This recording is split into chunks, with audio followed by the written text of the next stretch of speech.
Okay, so we're taking a look at test this piece from our last pose, and I was doing a little digital workover on specifically the head and some of the drapery, so I just want to talk to you guys about that. Okay, I don't know if you guys can see from back there because it's a little bit on the small side. But what can happen in the course of the painting, if we start with our value studies and our block-ins and etc., and getting the shapes and overall plane changes there are important. But then to finish the piece off, we really need to find some of those gentler transitions and the subtleties that are needed to like that last real 10%, right? Okay. The first thing, I don't know if you guys can see the differences here. The first thing we're looking at is just the top of the head, the shape of the top of the head. And that can be something that can be tricky, especially if the model's moving around a little bit. But it looks like the tilt of the head isn't quite matching, like we have too much on the top of the head there, right? So we just needed to bring that down. Okay, but what I was mentioning see these shapes, like when you're looking at the model, you'll see those little bits of light that are, like on the cheekbone, a little bit on the lower eyelid, etc. We need to make sure, though, that the form that's beneath that is supporting, like, the build up towards those highlights, right? And so the cheekbone is kind of pushing too much in towards the eye socket, and we don't have enough volume and transition in that area. Now, granted, this is really small on the painting, right? But even if it's small, you need to imply that there's those transitions, right? And also trying not to get too just kind of dark, like outlining those that change between the bottom of the eyelid and the cheekbone, right? Sometimes those form shifts can be subtle in value.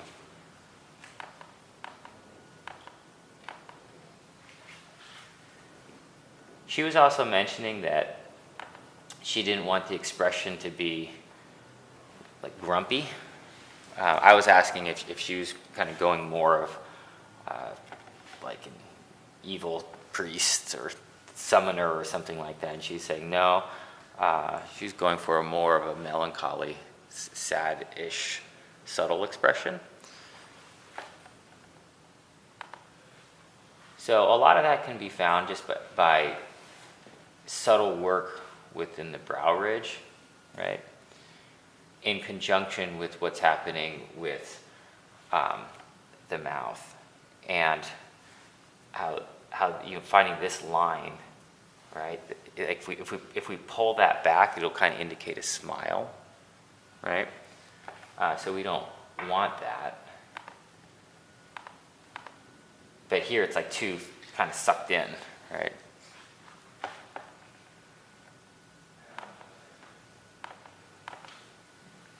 I also gave a little bit more space for the eye socket, for the brow ridge and the eye, right?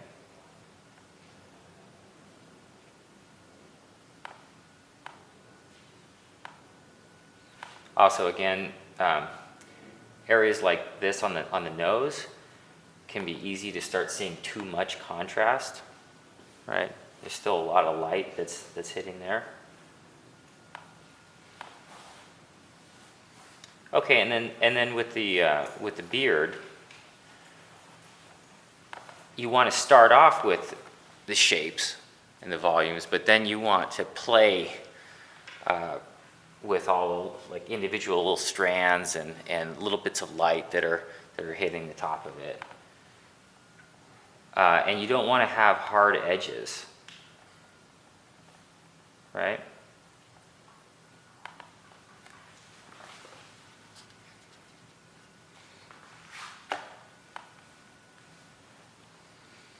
And like on the side of the head, really try and have soft transitions with the hair.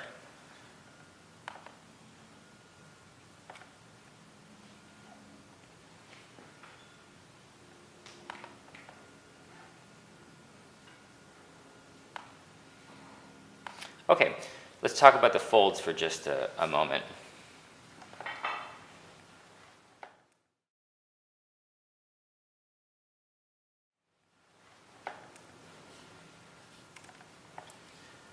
Folds are really tricky. I really recommend you guys do a lot of just drapery studies. And they can be glossed over too easily too. There's a lot of complexity that happens with folds, and the two most common things that I see folks running into as problems are making them all too uniform, like tubular, and then also just repetitive, like too much repetition within the folds. And they start to look mechanical, right? So right now, I think what's happening is we have just too much of the same radiating lines out, right? And particularly up here, it's looking a little bit almost like armor, right? It's the fold, the shapes are too like rigid, right? This is just, it would have some more variation here, and they're kind of too repetitive, so we need to find a way to still have that action, but break it up so that it's more organic. And so I just started playing around with this here.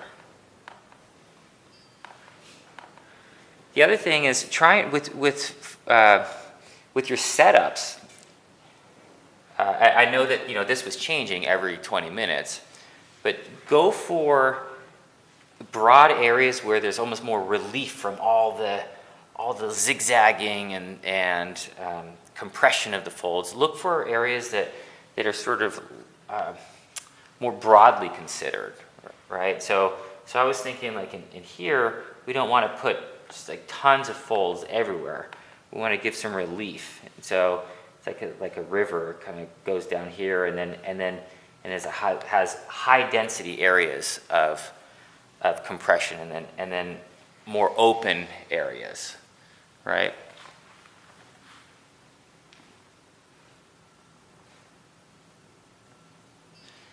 And the other thing is you want to look for this combination of planar and round qualities.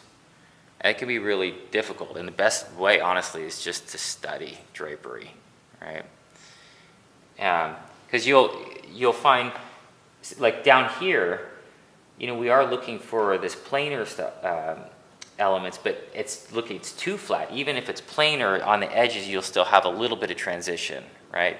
But then if you go too far, then everything looks like tubes, right? So it's a really interesting balance of planar and round qualities. And depending on the fabric, that will also, depending how stiff the fabric and how thick it is, that will also influence the way that the folds are falling. So, okay. That's all for this one.